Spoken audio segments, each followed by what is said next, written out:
Halo Sobat Visio, kita ketemu lagi dengan fisioterapi Universitas Aisyah Yogyakarta. Hari ini kita akan membahas bagaimana penanganan fisioterapi pada arteriosklerosis. Arteriosklerosis itu menjadi salah satu masalah yang terjadi pada penderita jantung, dan kasus ini cukup banyak ditemukan di Indonesia. Kita kenalan dulu teman-teman dengan arteriosklerosis. Apa sih arteriosklerosis itu? Jadi arteriosklerosis itu adalah penyakit jantung yang disebabkan karena adanya fibrolipid yang berada pada tunika intima.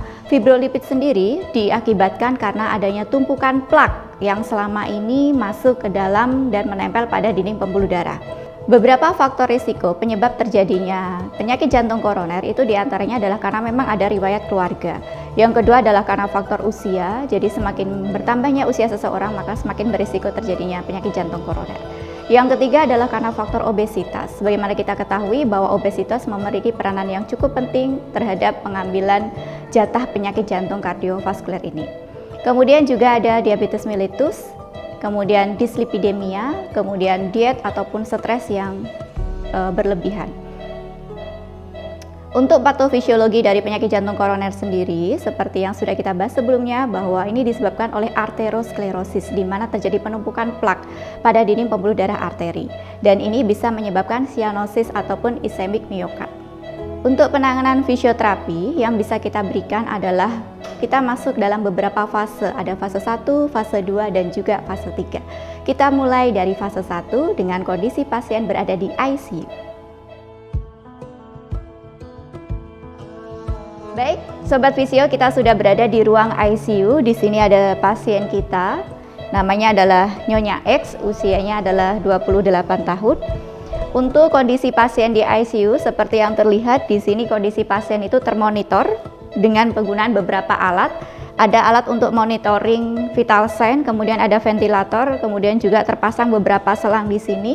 Untuk pasien sendiri ini kondisinya adalah kondisi yang sudah lebih baik ya, sehingga untuk penggunaan oksigen dia menggunakan oksigen yang biasa. Dan untuk penanganan pasien di fase ICU perlu diperhatikan beberapa hal, diantaranya adalah yang pertama mengenai kesadaran pasien yang bisa kita lihat atau kita cek dengan menggunakan GCS. Dari mata, kemudian gerakan motorik dan juga respon verbal. Apabila nilai GCS-nya bagus dan memberikan respon yang positif, maka kita bisa memberikan intervensi secara termonitor dan juga intervensi secara terkontrol. Oke, untuk masalah yang dihadapi pada pasien penyakit jantung koroner, khususnya pada kondisi ICU, yang pertama adalah nyeri, ya, nyeri pada dada sebelah kiri dan biasanya menjalar sampai dengan punggung belakang.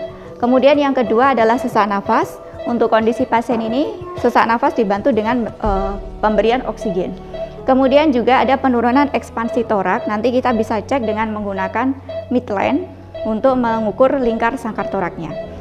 Berikutnya adalah biasanya pasien ini akan merasakan lemas dan juga ada disfungsi untuk pernafasan ataupun gangguan neurologis. Untuk kondisi vital sign harus diperhatikan bagaimana kondisi tekanan darah, kemudian saturasi oksigen dan juga respirasi rate-nya. Pada kondisi normalnya, biasanya pasien-pasien di ICU ini memiliki tekanan darah yang fluktuatif, artinya naik turunnya tidak terkendali.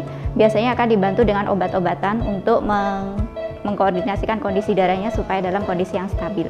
Kemudian selalu perhatikan monitornya. Ini adalah monitor vital sign-nya. Pada kondisi pasien ini bisa kita lihat tanpa kita melakukan pengukuran, jadi dicek saja. Kondisi saturasi oksigen pasien itu di atas dari 90%, itu artinya dalam kondisi yang tidak begitu sesak nafas dan bisa dilakukan intervensi berupa mobilisasi yang ada di dalam bed. Namun jika saturasi oksigen yang nampak di monitor itu kurang dari 90%, maka sebaiknya exercise yang dilakukan di bed itu bisa dikurangi atau bisa ditunda. Baik, kita ketemu dengan pasien kita. Yang pertama adalah mengecek kesadarannya. Jadi dicek dulu bagaimana kondisi visualnya, kemudian kondisi motorik dan juga respon. Oke, dengan Nyonya Lastri, betul? Iya. Apa yang dirasakan Ibu? Nyeri di mana Ibu? Oke, baik. Sekilas yang kita lakukan adalah untuk pengecekan kesadaran. Kita lihat dari pupil matanya. Untuk kondisi pupil mata ini bisa mengikuti cahaya, kemudian responnya juga cukup bagus, dan pasien juga bisa menunjukkan di mana letak nyerinya. Artinya adalah secara motorik pasien ini dalam kondisi yang baik. Kemudian untuk step berikutnya setelah melakukan pemeriksaan untuk pengecekan gas lokomaskel atau kesadaran, berikutnya adalah kita lakukan untuk yang latihan-latihan yang bisa diberikan oleh fisioterapi dengan selalu memperhatikan kondisi vital sign pasien. Baik, kita mulai dari latihan yang pertama, yaitu adalah breathing exercise. Untuk breathing exercise ini bisa kita mulai dengan melakukan breathing control. Kita lihat pasien sedang menggunakan oksigen. Jadi kalau misalkan pasien memang menggunakan oksigen, kita cek dulu. Karena tadi saturasinya dalam kondisi yang aman, bisa kita lepas selama kita latihan breathing. Atau jika kondisinya tidak memungkinkan, maka latihan breathing ini bisa dilakukan dengan tetap menggunakan oksigen. Oke, kita latihan pernafasan dulu ya Ibu ya. Saya lepas dulu ya, maaf.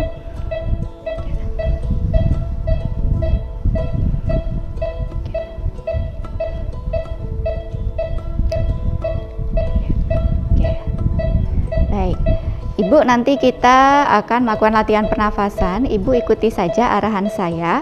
Jadi kita nafas, rileks, ya, hirup udara dari hidung, kemudian hembuskan seperti biasa. Oke, saya kasih contoh dulu ya Bu ya. Yang kita lakukan ini adalah memberikan breathing control kepada pasien. Tarik nafas, hembuskan. Ya, jadi rileks saja ya Bu ya dengan aturan nafas yang berirama. Sudah siap Ibu? Ya, kita praktekkan ya. Tarik nafas, hembuskan. Ya, tarik nafas, hembuskan. Oke, silakan tarik nafas. Ya, oke. Tarik nafas. Oke. Untuk menghembuskan, silahkan dihembuskan jika paru-parunya sudah terisi oleh oksigen dan sudah penuh. Jadi tidak perlu menunggu instruksi saya. Baik Ibu? Ya, kita ulangi, tarik nafas. Ya. Oke, tahan dulu Ibu. Jadi jangan buru-buru untuk melakukan tarik nafas ya. Ditunggu sampai betul-betul paru-parunya kosong. Ya, kita mulai lagi ya Ibu ya. Tarik nafas.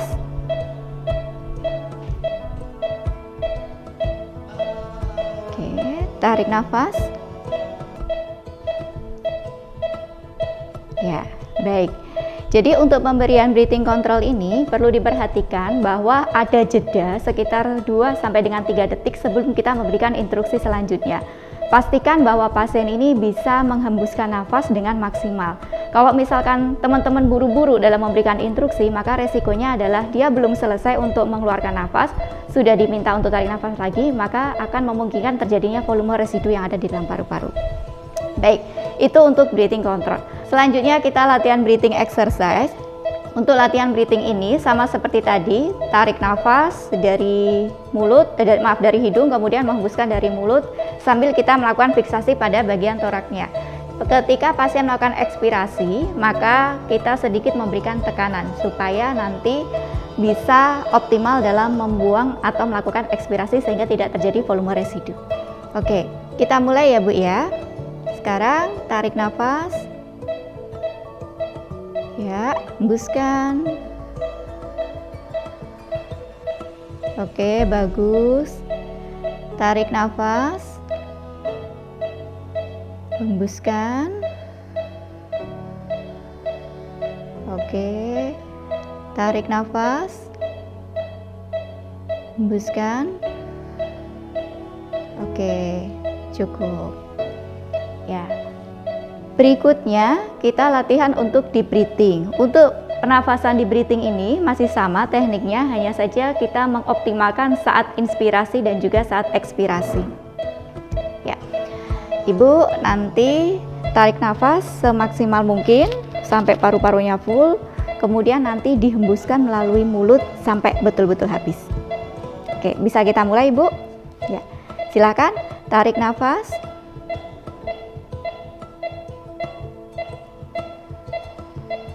Oke, dirasakan kalau memang sudah full bisa dihembuskan. Oke, tarik nafas.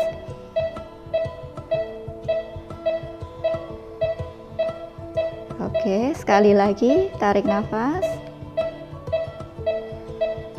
Oke, cukup. Ya. Selanjutnya adalah put sleep breathing. Mekanismenya sama, hanya saja pada saat melakukan menghembuskan nafas, mulutnya agak sedikit diciutkan, jadi seperti bersiul. Kita coba dulu ya Bu ya. Oke, tarik nafas. Keluarkan. Oke, bagus, sampai betul-betul habis. Ya, tarik nafas. Hembuskan.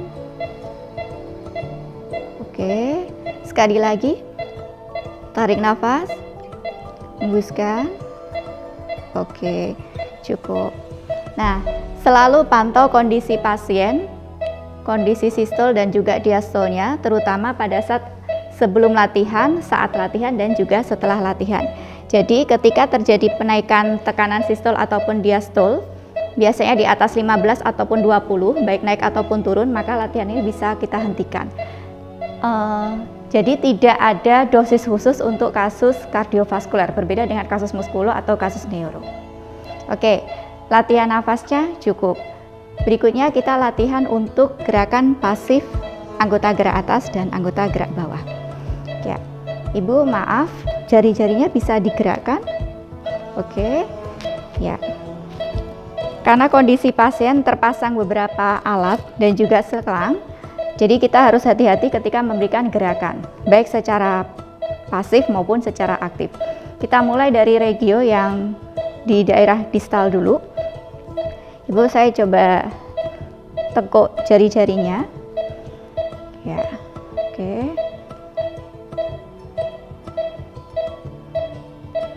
Ini untuk gerakan brisnya. Untuk jari-jarinya juga bisa dilakukan fleksi dan juga ekstensi. Kalau pasien bisa melakukan sendiri, bisa kita minta pasien untuk melakukan secara aktif. Oke. Kemudian kita naik ke daerah pergelangan dan juga daerah elbow. Gerakan yang bisa dilakukan adalah fleksi, kemudian ekstensi, pronasi, dan juga supinasi.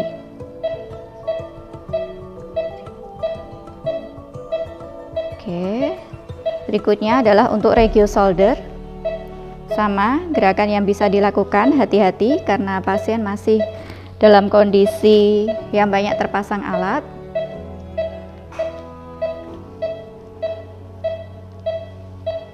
Sambil selalu dipantau untuk kondisi vital sign-nya yang ada di monitor.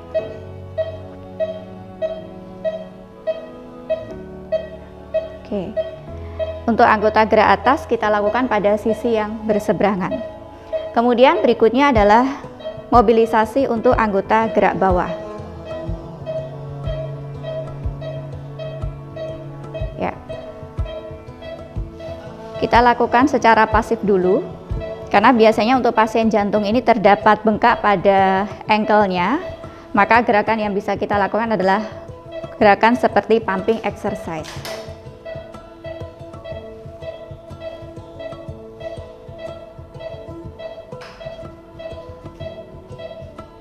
Oke.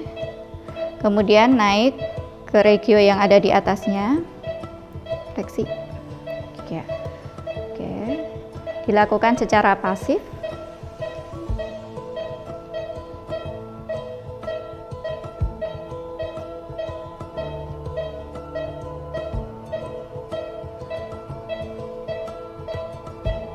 Kemudian gerakan ABD dan juga ADD.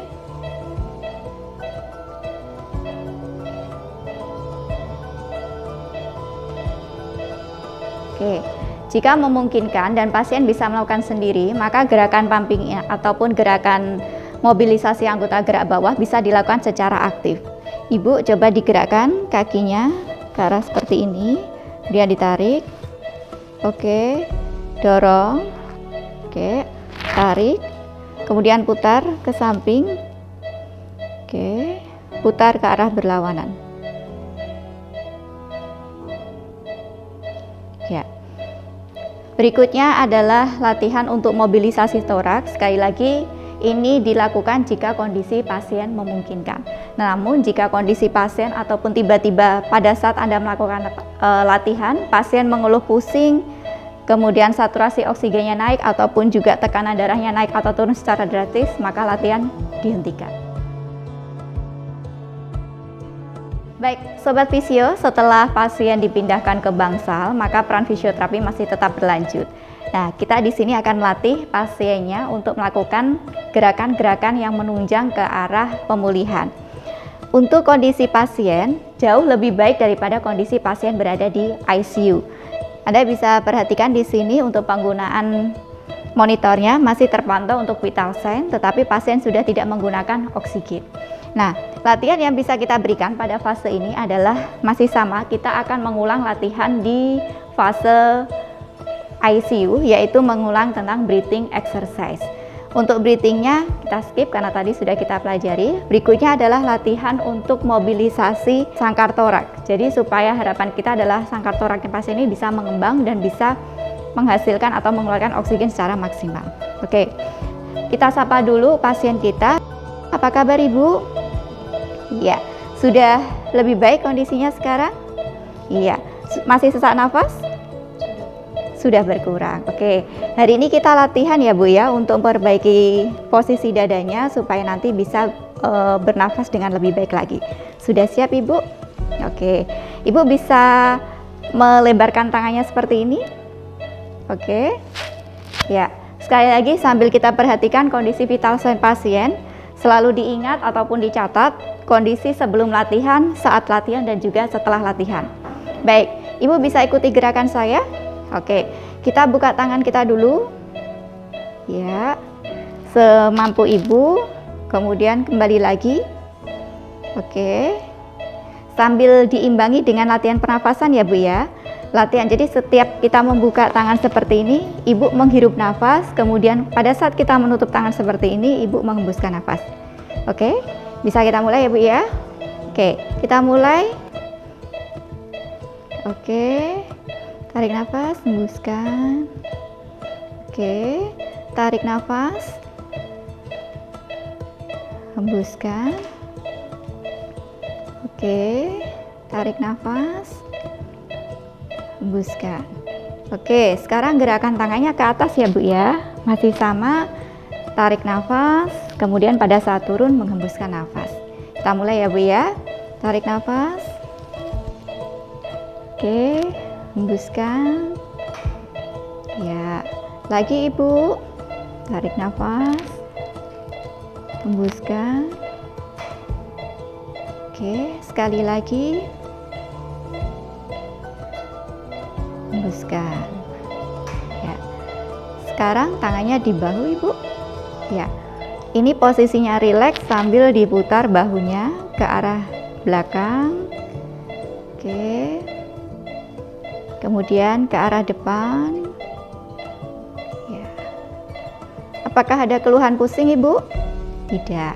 Sesak nafas? Tidak. Berkunang-kunang? Tidak. Oke. Jadi Sobat Fisio harus rajin menanyakan kondisi pasien, jangan sampai terlewatkan. Karena kalau misalkan kita kecolongan, tiba-tiba pasiennya lemes atau mengeluh pusing atau mengeluh sesak nafas, maka latihan harus langsung dihentikan. Oke, berikutnya kita latihan batuk ya Ibu ya. Latihan batuk ini tujuannya adalah untuk mengeluarkan sisa dahak yang terperangkap di dalam. Oke, Ibu lihat saya dulu, saya contohin dulu, nanti habis itu Ibu boleh melakukan ya. Jadi namanya adalah latihan batuk efektif. Kita batuk 2 kali, tapi yang terakhir adalah dengan penekanan. Contohnya seperti ini Bu.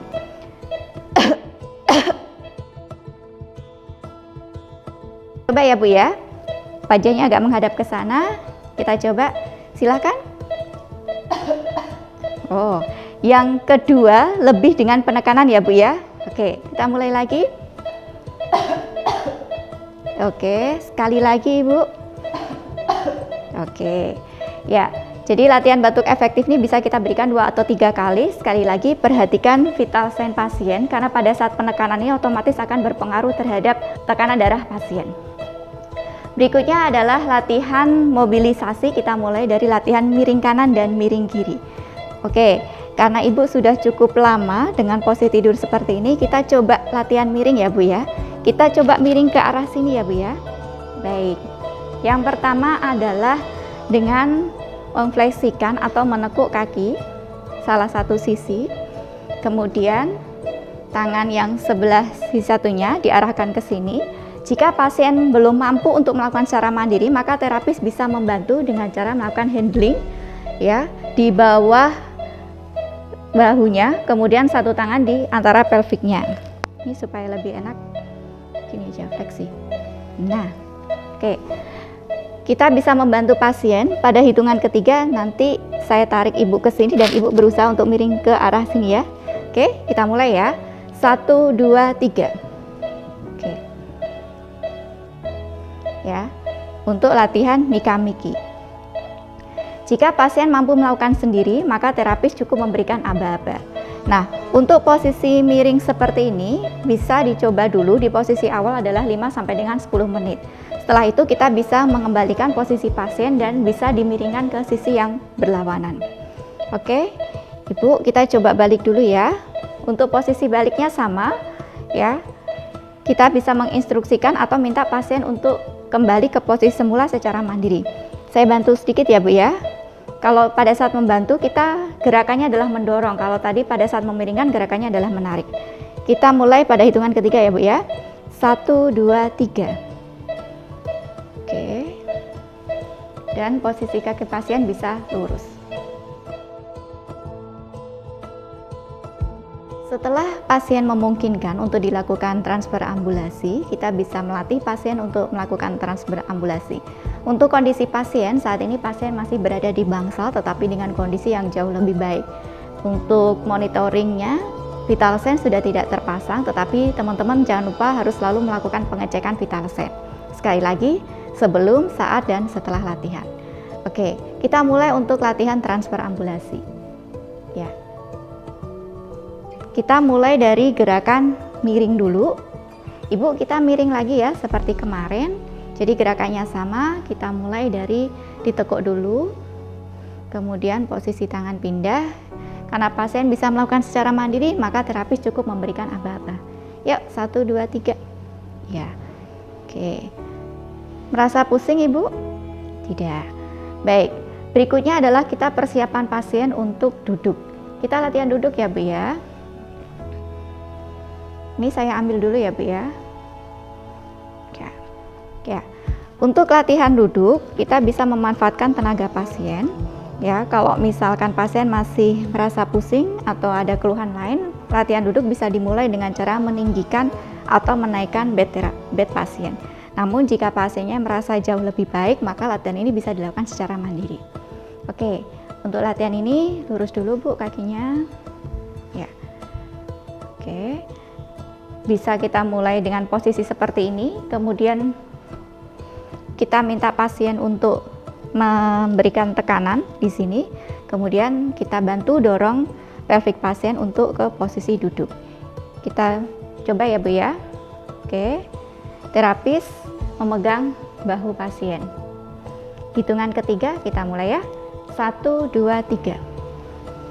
Oke, duduknya masih di bed. Oke. Ada keluhan pusing Ibu? Sedikit. Oke, kalau pasien mengeluhkan pusing, maka kita bisa mempertahankan posisi ini, jadi tidak langsung ditidurkan ya. Kita tunggu sampai 2 atau 3 menit. Kalau misalkan masih merasa pusing, maka pasien harus kembali ke posisi tidur. Tapi jika 2 sampai dengan 3 menit pasien mampu bertahan dan tidak ada keluhan tambahan, maka kita bisa mempertahankan posisi ini sampai dengan 5-10 menit. Bagaimana Ibu pusingnya? Apakah masih ada? Sudah hilang. Merasa ingin muntah? Tidak. Oke, kondisi pasien juga tidak begitu terlihat pucat, kemudian tidak nampak juga keringat dingin. Baik, berikutnya adalah kita latihan untuk turun dari bed ya Ibu ya. Caranya adalah nanti tangannya ada di samping, kemudian pelan-pelan digeser pantatnya ya Bu ya, sampai ke tepi bed. Oke, tahan dulu Ibu. Ya, bisa kita mulai? Baik, kita mulai ya. Yuk. Oke, sampai kaki pasien menyentuh bed. Oke. Ya. Untuk terapis mempertahankan kondisi pasien. Ya. Sekali lagi bisa ditanyakan kondisi umum pasien dan bisa diamati. Pusing?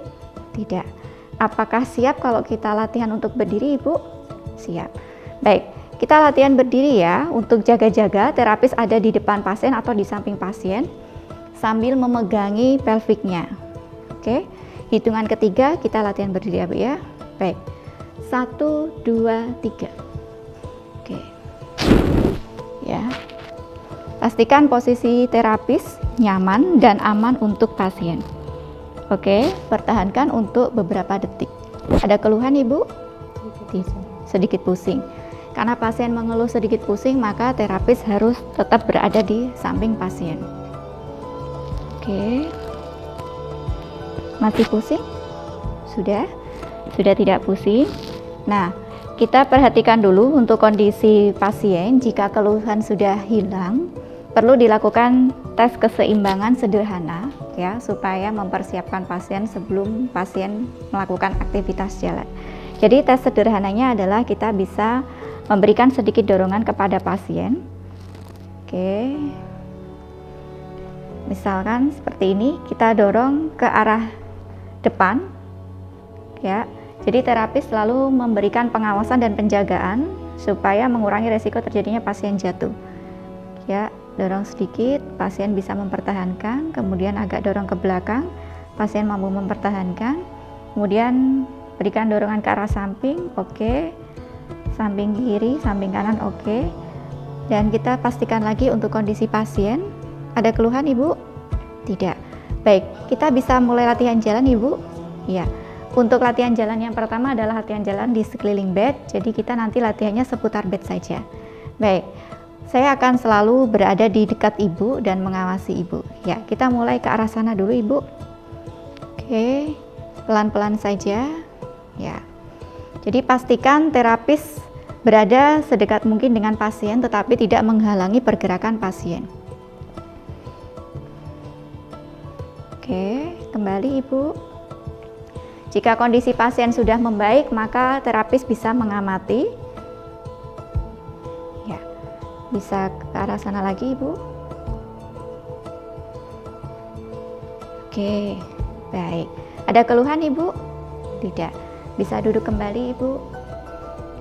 Ya, jadi begitu untuk gerakan transfer ambulasi. Selanjutnya kita akan melakukan latihan di gimnasium.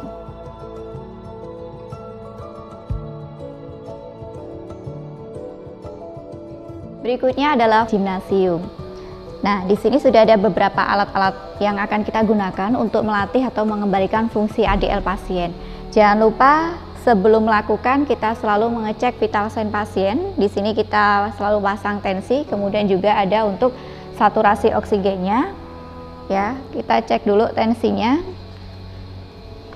sebelum mulai melakukan latihan, dan jangan lupa untuk dilakukan pencatatan hasil baik sebelum, saat maupun setelah latihan. Jadi yang paling penting adalah tekanan darah dan juga saturasi oksigen, dan jika memungkinkan dilakukan pengecekan untuk respirasi rate-nya dalam setiap menit. Baik, kita sudah dapat hasilnya untuk tekanan darahnya, sistol, diastol, dan juga untuk nadinya. Oke, kita berikan waktu kurang lebih 5 menit pertama, kemudian nanti kita evaluasi kemampuan pasien. Apakah ada keluhan Ibu? Tidak ada. Oke. Mengayuhnya bisa agak lebih cepat Ibu. Oke. Ya. Selalu perhatikan kondisi pasien.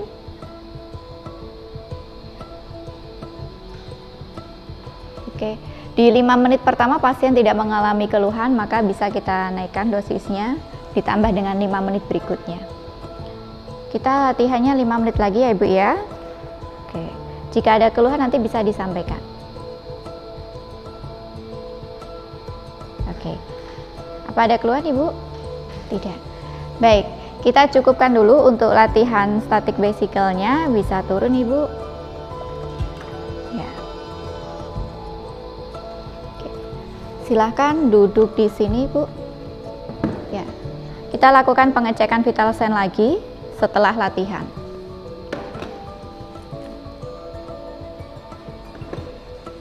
Dan sambil kita lihat atau kita catat hasilnya. Kita sudah mendapatkan hasilnya dan dievaluasi untuk peningkatan sistol maupun diastolnya sekali lagi tidak melebihi 15 mm Hg, baik naik ataupun turun. Dan kondisi pasien saat ini menunjukkan adalah kondisi yang aman dan normal. Berikutnya kita akan memberikan latihan sekaligus tes, yaitu 6-minute walking test. Jika memang pasien bisa melakukan tes ini dengan aman dan tanpa keluhan, maka bisa kita indikasikan bahwa pasien ini boleh pulang. Baik, silakan berdiri dulu Ibu. Ya. Ibu nanti berjalan dari sini sampai sana, kemudian nanti balik lagi, kita lakukan selama 6 menit ya Bu ya. Jika nanti ada keluhan, Ibu bisa sampaikan dan kita bisa mengakhiri tesnya walaupun belum 6 menit. Ada pertanyaan Ibu? Oke, baik. Kita mulai ya Bu ya, tes jalannya ya. Bisa dimulai dari sini. Jika nanti ada keluhan, langsung disampaikan dan kita akhiri. Ya, bisa kita mulai Bu? Ya, silakan Ibu mulai berjalan, santai saja. Dan terapis selalu memantau kondisi pasien.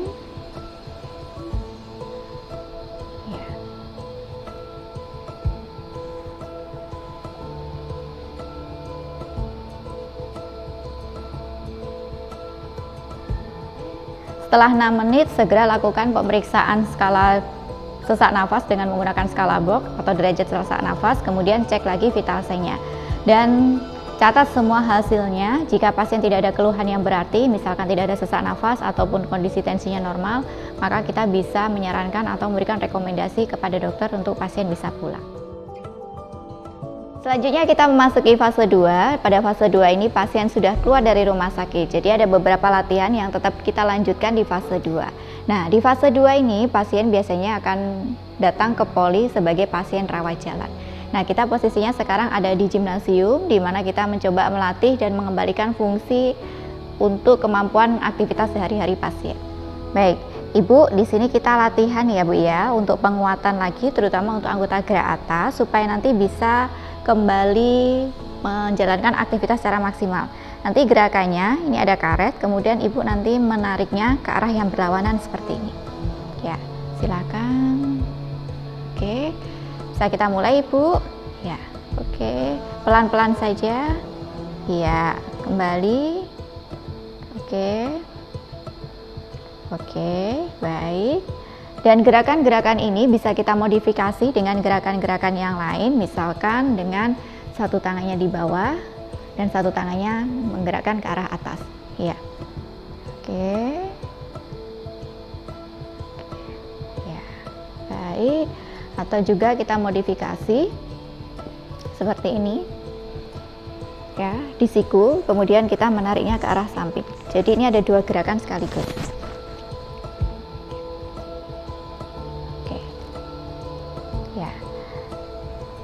Karena kita melakukan mobilisasi untuk anggota gerak atas, jadi diupayakan ada pergerakan terutama di wilayah atau daerah sangkar torak. Nah, ini sangat ada bantuan atau kompensasi dari bahu. Ya. Dan sebaliknya, gerakan ini juga bisa kita lakukan untuk anggota gerak bawah.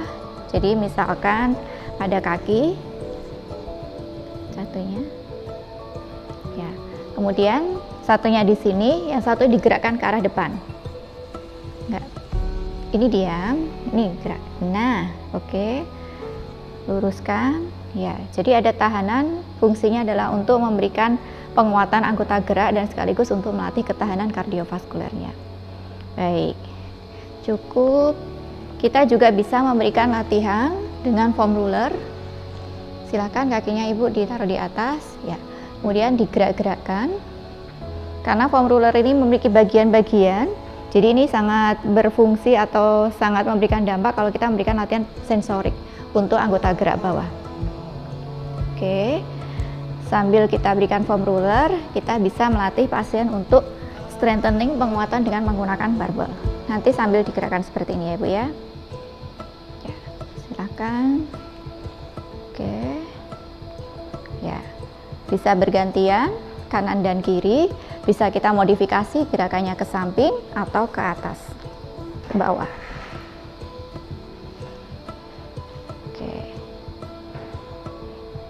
Ya. Baik, cukup. Di samping gerakan-gerakan ini, kita juga bisa melatih ke arah ADL-nya. Oke. Berdiri dulu Ibu. Arah sini. Ya. Aktivitasnya adalah seperti naik turun tangga. Ibu bisa naik trap. Oke, kemudian turun. Ya. Ulangi lagi. Pelan-pelan saja Ibu. Santai. Oke. Ya. Baik. Berikutnya bisa juga kita menggunakan alat-alat yang tersedia seperti penggunaan static bicycle. Jadi untuk penggunaan alat-alat ini disesuaikan dengan kebutuhan pasien dan juga kemampuan adaptasi pasien ya. Karena ini adalah pasien jantung sehingga untuk dosis tidak bisa kita paksakan. Sekali lagi harus selalu dilakukan pengecekan vital sign sebelum, saat, dan sesudah latihan. Oke, ada keluhan Ibu? Tidak, alhamdulillah. Ya. Ibu mau coba latihan menggunakan ini? Ya, silakan. Untuk latihan menggunakan treadmill ini bisa dilakukan ya. Kalau misalkan pasien belum bisa melakukan aktivitasnya di luar rumah. Jadi bisa menggunakan treadmill atau bisa kita ganti juga dengan latihan jalan-jalan di sekeliling rumah. Oke. Ada keluhan Ibu? Tidak. Oke. Iya. 2 menit lagi ya Bu ya. Nanti kalau misalkan capek Ibu bilang saja, nanti kita istirahat dulu.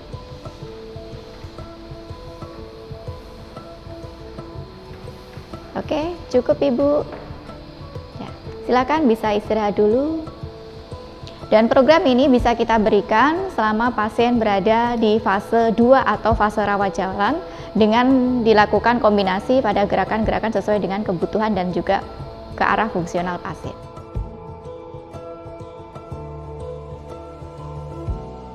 Berikutnya kita memasuki fase 3, di mana fase 3 ini adalah program yang dirancang khusus untuk home program pasien. Jadi pasien bisa kita arahkan untuk mengikuti kegiatan-kegiatan seperti senam sehat atau senam jantung sehat. Biasanya mereka akan tergabung dalam komunitas-komunitas kebugaran atau komunitas jantung sehat. Ini adalah salah satu kegiatan komunitas senam yang bisa diikuti oleh pasien.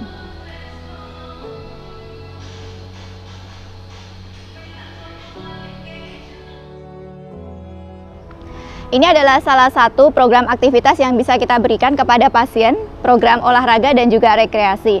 Jadi kita sesuaikan dengan hobi pasien, misalkan pasien ini hobinya adalah melakukan olahraga bulu tangkis, maka kita arahkan untuk pembuatan program bulu tangkis. Biasanya program ini kita rancang seminggu 3 kali atau juga boleh seminggu sekali dengan frekuensi atau intensitas yang dirancang sesuai dengan kondisi pasien.